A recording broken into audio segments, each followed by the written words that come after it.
Ate naglutak ti pansit kanton. Hindi sa katoy, karnen, kanulong na nga dagos. Tapos sunod ko bawang. Sunod ko ati bawang. Tapos sibuyas. Luto tayo pansit kanton. Sunod natin yung mga gulay. Kabil ko matanjay. Hipon. Isa-gisa lang po para masarap ang pansit canton. Kapag luto na po yung hipon tsaka yung mga ricado, sunod na po natin yung carrots. Ayan, nilagay ko na rin po yung carrots. Sunod ko po yung broccoli. Ayan, nilagay ko na rin po yung broccoli.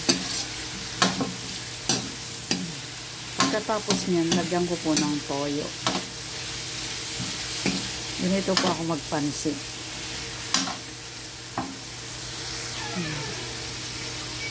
Lagyan ko na po ng konting panlasa na toyo. Lagyan din po natin ng paminta. Tapos, konting betchin. Tapos, lagyan na rin po natin ng tubig. Tapos, lagyan din po natin ng nor. Chicken cube. Pagka kumulo, lagay na po natin yung pansit canton. Haluhaliin muna natin konti.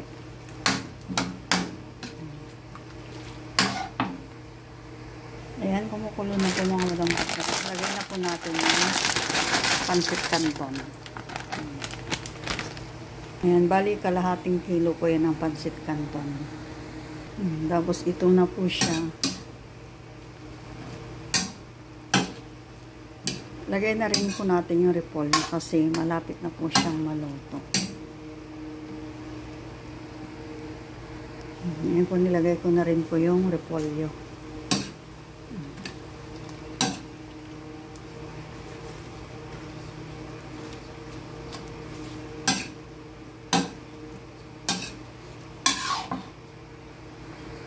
Ayan na po yung pansit canton ni madam.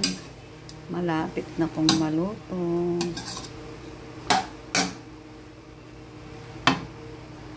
Ayan na po yung pansit canton ni madam. Luto na po siya. Kain na po tayo.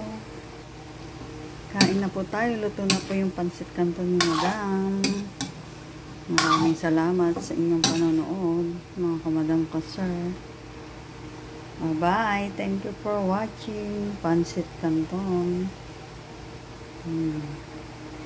Hipon at baboy ang sahog.